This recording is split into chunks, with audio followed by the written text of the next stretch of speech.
कभी सोचा है कि समुद्र की गहराइयों में उस शांत सी दिखने वाली सतह के नीचे क्या-क्या राज छिपे हो सकते हैं? आज हम बात करेंगे 2018 की फिल्म द बोट की। ये कहानी है एक मछुआरे की जो एक ऐसे दुस्वप्न में खिंच जाता है जहां उसकी सबसे बड़ी दुश्मन एक नाव बन जाती है। हाँ, ये कोई आम नाव नहीं है, बल्कि एक जीता जागता, सांस लेता हुआ रहस्य है। तो चलिए इस भयानक सफर पे निकलते हैं। जरा सोचिए, आप बीच समुद्र में हैं, अकेले, और दूर आपको एक खाली नाव दिखती है। पहली नजर में तो वो एक उम्मीद की किरण लगेगी, है ना? लेकिन क्या हो अगर वो उम्मीद नहीं बल्कि एक जाल हो, एक ऐसा तैरता हुआ जाल जो बस आपको अपनी तरफ खींच रहा हो, हमेशा हमेशा के लिए। हमारी कहानी बस इसी खौफनाक सवाल से शुरू होती है।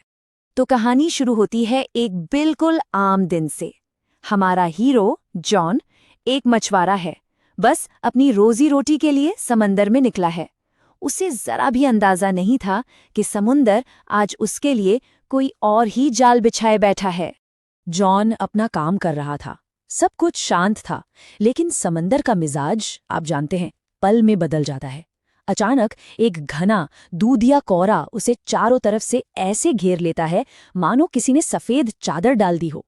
जमीन, आसमान, सब कुछ गायब। अब वो सिर्फ एक अंधी कर देने वाली सफेदी में कैद है। उसे नहीं पता कि वो कहाँ है या किधर जा रहा है। और फिर उसी खामोशी और धुंध के बीच से एक शक्ल उभरती है, एक पुरानी सी सेलबोट। उस पर कोई नहीं है, कोई आवाज नहीं, बिल्कुल सुनसान। अब किसी भी आम इंसान की तरह जॉन को लगा कि शायद कोई मदद मिल जाए, और यहीं पर वो एक ऐसा फैसला लेता है जो उसकी पूरी जिंदगी बदलने वाला था। वो अपनी नाव को उस भूतिया जहाज से बांधकर उस पर चढ़ जाता है। जॉन को जो उम्मीद उस नाव पर खींच लाई थी वो बहुत जल्द खौफ में बदलने वाली थी, क्योंकि जैसे ही वो उस पर कदम रखता है, जाल कसना शुरू हो जाता है। उसे अभी यह पता नहीं है, लेकिन वो अब एक शिकारी का मेहमान बन चुका है। और ये सब इतनी तेजी से होता है कि यकीन करना मुश्किल है। पहला, जॉन नाव पर चढ़ता है। दूसरा, वो पीछे मुड़कर देखता है तो उसकी अपनी नाव गायब हो चुकी है, जैसे हवा में घुल गई हो। तीसरा, कोहरा अचानक ऐसे छट जाता है मानो किसी ने कोई पर्दा हटा दिया हो। और चौथा, रेडियो पे सिर्फ सन्नाटा है, दुनिया से उसका संपर्क पूरी तरह टूट चुका है। वो अब इस नाव का कैदी है। लेकिन जॉन हार मानने वालों में से नहीं है। वो एक फाइटर है। वो देखता है कि नाव का इंजन खराब है और वो अपनी पूरी जान लगाकर उसे ठीक करने में जुट जाता है। घंटों की मेहनत, पसीना, ग्रीस, और फिर इंजन चालू हो जाता है। एक पल के लिए उसे लगता है कि उसने किस्मत को हरा दिया, वो घर जा सकता है। पर ये उम्मीद सिर्फ एक छलावा थी। उम्मीद की वो किरण जितनी तेजी से जली थी, उतनी ही तेजी से बुझ जाती है, क्योंकि अब जॉन को एहसास होता है कि वो सिर्फ फंसा हुआ नहीं है। इस नाव पर कोई या कुछ और भी है, और वो जो भी है उसे जिंदा नहीं छोड़ना चाहता। अब ये सिर्फ बचने की लड़ाई नहीं, ये एक हॉरर फिल्म बन चुकी है। और अब असली खेल शुरू होता है। जॉन नाव के किनारे पर खड़ा है, और तभी उसे पीछे से एक जोरदार धक्का लगता है। पर वहां कोई था ही नहीं। वो हक्का बक्का होकर बर्फीले पानी में जा गिरता है। ठंड और शॉक से लड़ते हुए वो किसी तरह रस्सी पकड़कर वापस नाव पर चढ़ता है। ये कोई हादसा नहीं था, ये एक हमला था। वो अभी पहले हमले के सदमे से बाहर भी नहीं आया था कि नाव फिर से अपना खेल खेलती है। वो बाथरूम में जाता है और दरवाजा जोर से बंद होकर बाहर से लॉक हो जाता है। कोई ताला नहीं, कोई हैंडल नहीं, बस एक जोरदार क्लिक। अब वो एक छोटे अंधेरे डिब्बे में कैद है। अब ये बात साफ हो जाती है, ये नाव उसे सिर्फ मारना नहीं चाहती, ये उसे तड़पाना चाहती है।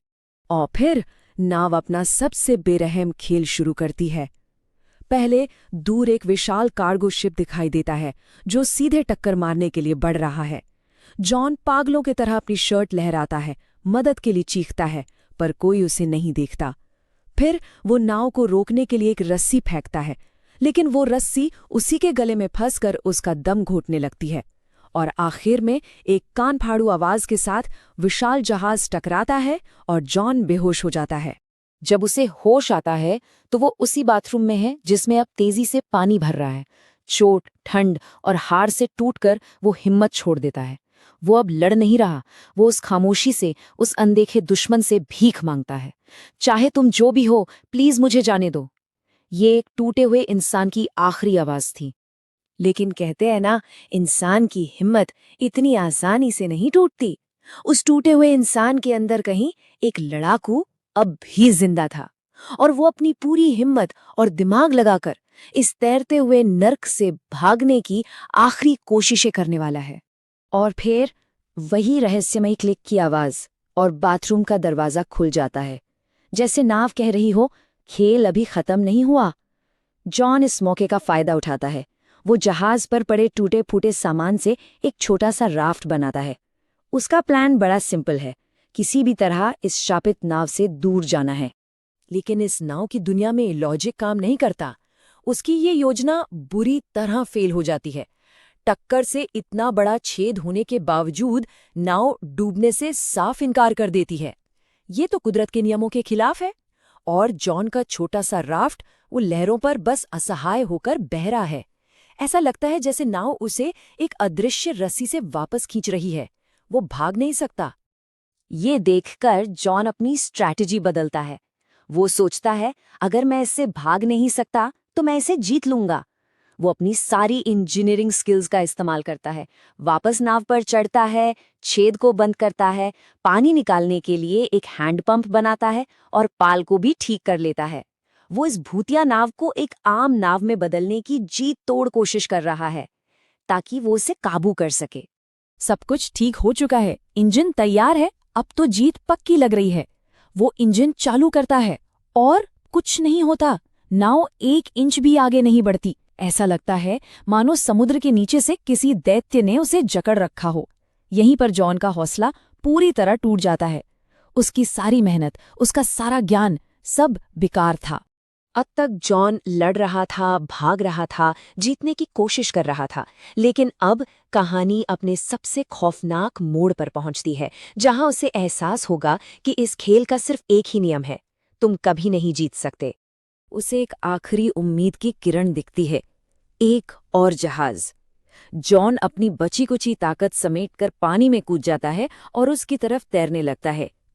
लेकिन फिर कुछ ऐसा होता है जो नामुमकिन है। बिना इंजन, बिना पाल के वो भूतिया नाव अपने आप चलने लगती है, एक शिकारी की तरह उसका पीछा करती है। वो उसे जाने नहीं देगी। ठंड और हार से कांपते हुए जॉन के पास अपनी ही जेल में वापस लौटने के सिवा कोई चारा नहीं बचता। ये नाव उसे बस तोड़ना चाहती है। एक बार फिर वो एक तंग वेंटिलेशन शाफ्ट में फंस जाता है। हवा खत्म हो रही है, उसका दम घुट रहा है।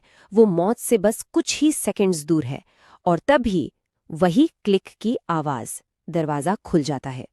ये फंसाने और फिर छोड़ने का एक कभी न खत्म होने वाला क्रूर चक्र है। और फिर जब जॉन पूरी तरह से टूट चुका है, नाव कुछ अलग करती है। वो अपने आप एक खूबसूरत शांत द्वीप की ओर बढ़ने लगती है। किनारे पर आकर वो रुक जाती है। जॉन को अपनी आंखों पर यकीन नहीं होता।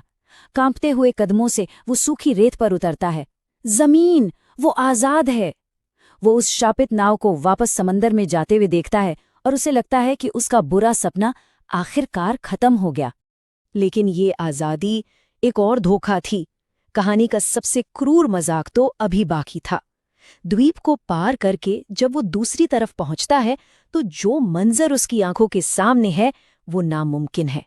ये वही किनारा है जहां से उसने आज सुबह अपनी यात्रा शुरू की थी। उसकी अपनी छोटी नाव ठीक वैसे ही बंधी हुई है। कुछ नहीं बदला, कुछ भी नहीं। वो भागा नहीं था, उसे बस वापस शुरुआत में लौटा दिया गया था। तो अंत में सवाल ये नहीं है कि जॉन के साथ क्या हुआ। असली सवाल ये है, क्या वो कभी उस नाव से उतरा भी था? क्या ये सब सिर्फ एक भयानक सपना था, या वो एक ऐसे अंतहीन लूप में कैद हो गया है जिसे वो बार बार हमेशा हमेशा के लिए दोहराने पर मजबूर है? एक ऐसा श्राप जिसका कोई अंत नहीं। और शायद यही सबसे डरावनी बात है।